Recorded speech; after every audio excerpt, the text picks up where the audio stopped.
Translation के बाद आज हम पढ़ेंगे प्रेजेंट कंटिन्यूअस टेंस को हिंदी से अंग्रेजी में ट्रांसलेशन करना एकदम आसानी से। चलिए आइए शुरू करते हैं। देखिए क्या लिखा है, पहचान। इन वाक्यों की पहचान क्या होती है कि इनके अंत में रहा है, रही है, रहे हैं आदि शब्द आते हैं और कार्य के जारी रहने का बोध होता है। जैसे मोहन विद्यालय जा रहा है तो आखिरी में रहा है आया और मोहन के द्वारा लगातार कार्य करने का भाव हमको मिलता है, इसीलिए इसे कंटिन्यूअस टेंस कहते हैं। मतलब अनवरत लगातार जारी रहना, ये हुआ इसका मतलब। ठीक, तो उसी के क्रम में क्या कहते हैं, नियम इसका होता है कि सिंगुलर नंबर में आता है ही, वह, सी, वह, कोई स्त्री, इट, यह, मोहन। मोहन से मतलब सभी पृथ्वी के जितने भी व्यक्ति हैं, और राधा से मतलब पृथ्वी पर जितनी भी औरतें हैं। ठीक, उनके सभी के साथ हम इज का प्रयोग करते हैं और वर्ब की फर्स्ट फॉर्म में आईएनजी लगाते हैं। जैसे एग्जाम्पल के लिए अभी हम लिख लें कि सूरज उग रहा है, सूरज उग रहा है, मतलब सूरज के द्वारा जो कार्य है लगातार जारी है, अनवरत, बिना रुके। तो हम क्या लिखेंगे, the sun is rising, the sun is rising. देखिए ट्रांसलेशन बन गया, द सन इज राइजिंग। सूरज सिंगुलर नंबर है इसलिए हमने इज का प्रयोग किया, और राइज वर्ब का फर्स्ट फॉर्म है उसमें हमने आईएनजी जोड़ दिया। क्या हो गया, द सन इज राइजिंग। दूसरा नियम हमने लिखा कि आई के साथ एम का प्रयोग करते हैं और वर्ब की आईएनजी फॉर्म का हम प्रयोग करते हैं। जैसे एग्जाम्पल के लिए अभी मैं यहां पर लिख लूं, मैं हैदराबाद जा रहा हूं, मैं हैदराबाद जा रहा हूं। तो क्या हो जाएगा, I am going to Hyderabad, I am going to Hyderabad. आई के साथ हम एम का प्रयोग करते हैं। आई ना प्रेजेंट कंटिन्यूअस टेंस में सिंगुलर में आता है ना प्लूरल में आता है, उसके साथ हम एक अलग से हेल्पिंग वर्ब एम का प्रयोग करते हैं और वर्ब के फर्स्ट फॉर्म में आईएनजी जोड़ देते हैं। ठीक, जिससे कार्य के लगातार जारी रहने का बोध होता है। ठीक, और फिर है प्लूरल नंबर। प्लूरल नंबर में क्या आता है, यू, वी, दे, ये सभी प्लूरल्स हैं, बहुवचन हैं। चिल्ड्रेन, चिल्ड्रेन मतलब बच्चे, चाइल्ड मतलब एक बच्चा। चाइल्ड आता है सिंगुलर में और चिल्ड्रेन आता है प्लूरल में। तो हम उसके साथ आर का प्रयोग करते हैं और वर्ब की फर्स्ट फॉर्म में आईएनजी लगाते हैं। जैसे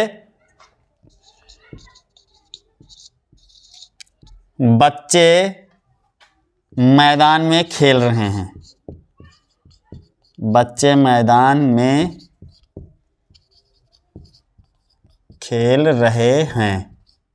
ठीक, तो ये क्या बनेगा, द चिल्ड्रेन, ये बनेगा the children, the children are playing, the children are playing in the field, the children are playing in the field. देखिए जो चिल्ड्रेन है वो बहुवचन है, इसीलिए हमने उसके साथ आर का प्रयोग किया और प्ले में आईएनजी लगा दी, इससे कंटिन्यूअस टेंस बन गया। बच्चे मैदान में खेल रहे हैं, children are playing in the field, बच्चे मैदान में खेल रहे हैं, children are playing in the field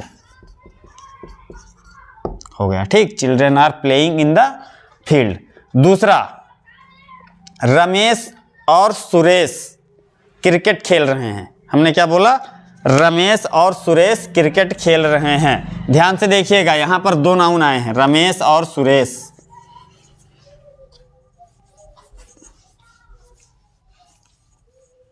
आप भी अपने मन से बना सकते हैं बहुत सारे ट्रांसलेशन ऐसे, रमेश और सुरेश क्रिकेट खेल रहे हैं, रमेश और सुरेश क्रिकेट खेल रहे हैं। ठीक, तो रमेश सुरेश दो नाउन्स हैं इसमें, तो ये क्या हो गया, बहुवचन हो गया। तो यहां पर हम आर का ही प्रयोग करेंगे, तो ये बनेगा Ramesh and Suresh are playing cricket, are playing cricket. ठीक, ये बन गया। अब इसके बाद आता है निगेटिव। ये तो आप अफर्मेटिव पढ़ रहे थे। निगेटिव का क्या नियम है, निगेटिव का नियम है कि हेल्पिंग वर्ब जो इसकी है, सहायक क्रिया, इज, एम, और आर, ये प्रेजेंट कंटिन्यूअस टेंस की सहायक क्रिया हैं। निगेटिव बनाने के लिए हमको क्या करना है, इज एम के बाद केवल नॉट का प्रयोग कर देना है, बस निगेटिव बन जाएगा सबसे आसान तरीके से। जैसे रमेश और सुरेश क्रिकेट खेल रहे हैं, अभी इसका अगर निगेटिव बनाओ रमेश और सुरेश क्रिकेट नहीं खेल रहे हैं तो क्या हो जाएगा, रमेश एंड सुरेश, क्या होगा, रमेश एंड सुरेश।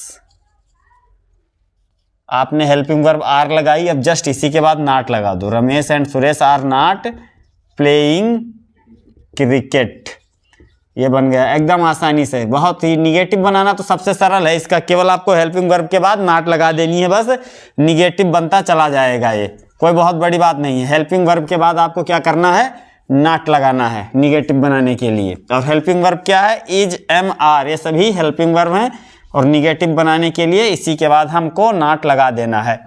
तो इंट्रोगेटिव में क्या होता है, इंट्रोगेटिव दो प्रकार के होते हैं जिनमें प्रश्नवाचक शब्द पहले आते हैं। प्रश्नवाचक शब्द पहले आते हैं, पहले आए, नियम क्या है, प्रश्नवाचक शब्द पहले आए। तो लिखिए इसका, यदि प्रश्नवाचक शब्द पहले आए तो प्रश्नवाचक शब्द की अंग्रेजी न लिखकर कर्ता के अनुसार सहायक क्रिया इज एम आर का प्रयोग हम पहले करते हैं। जैसे एग्जाम्पल के तौर पर लिखिए, क्या रवि विद्यालय जा रहा है। एग्जाम्पल में लिखिए, क्या Ravi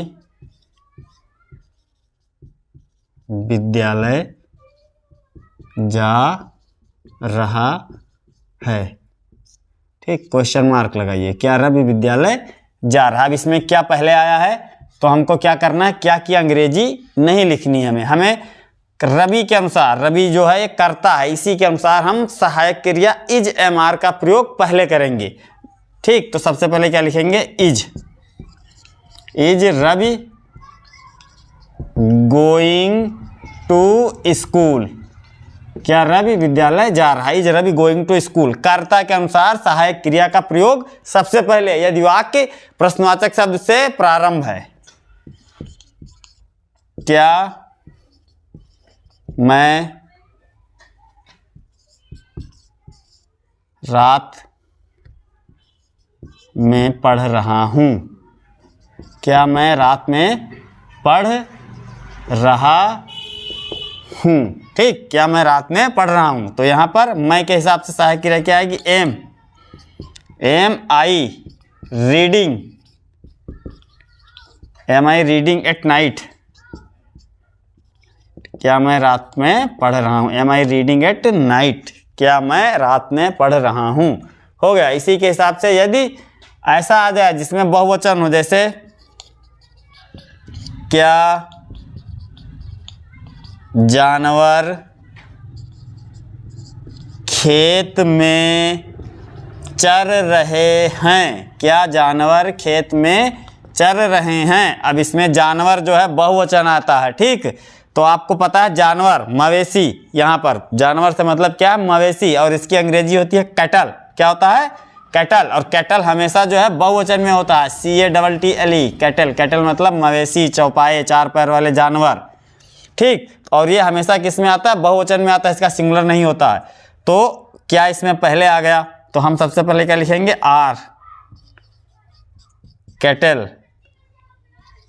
are cattle grazing, graze मतलब चरना, और उसमें हमने क्या जोड़ दिया, ING, are cattle grazing in the field, बन गया आपका ट्रांसलेशन, are cattle grazing in the field, ये बन गया आपका ट्रांसलेशन। स्क्रीनशॉट ले लीजिए जल्दी से, ठीक।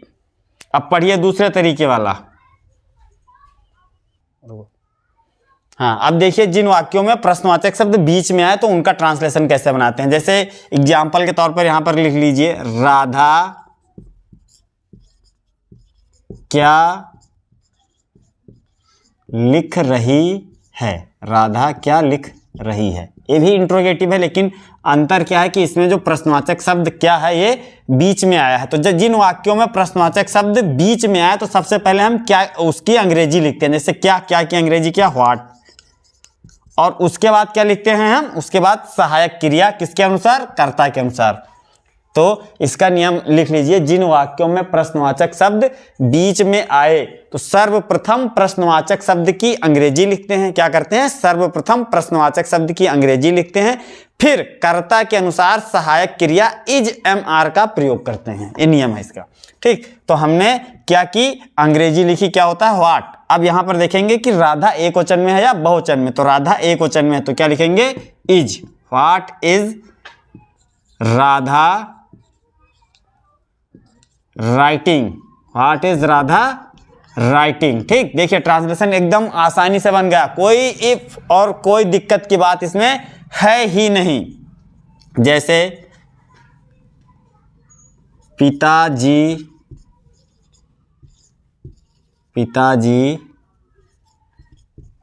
आगरा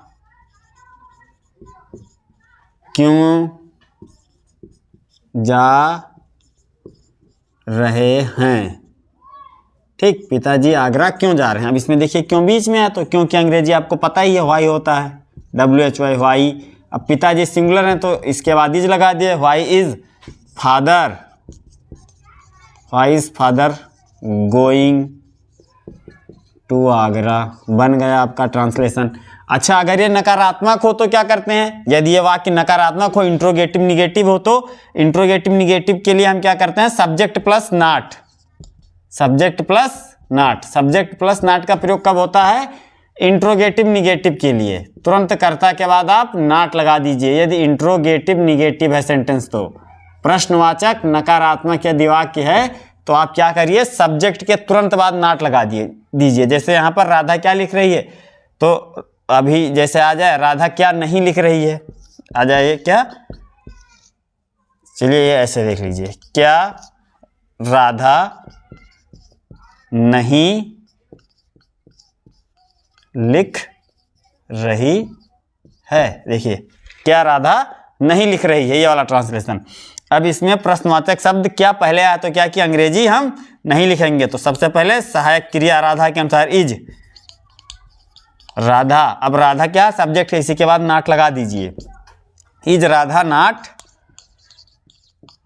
राइटिंग। कुत्ता भौंक क्यों नहीं रहा है? कुत्ता क्यों नहीं भौंक रहा है? नहीं रहा है। ठीक, अब इसमें देखिए क्यों बीच में आया तो व्हाई लिखेंगे, व्हाई। अब देखेंगे कुत्ता सिंगुलर में है तो इज लगा देंगे, व्हाई इज डॉग, और डॉग सब्जेक्ट है, उसके बाद नाट लगा दो, why is dog not barking. ये बन गया आपका कुत्ता क्यों नहीं भौंक रहा है। ठीक, तो इसी प्रकार आप लोग क्या कहते हैं, हिंदी के वाक्यों को सोचिए। जैसे अभी हमने यहाँ पर लिखा पिताजी आगरा क्यों जा रहे हैं, आप लिखिए माताजी खाना क्यों पका रही हैं, भैया खेत में काम क्यों कर रहे हैं, और उनका ट्रांसलेशन बनाना सीखिए। जितना ज़्यादा आप प्रैक्टिस करेंगे उतना अच्छा आपको ट्रांसलेशन बनाना आएगा और अंग्रेजी बोलना भी आएगा। इसी के साथ हमारी क्लास समाप्त होती है। कल फिर मिलते हैं नए ट्रांसलेशन के साथ। धन्यवाद।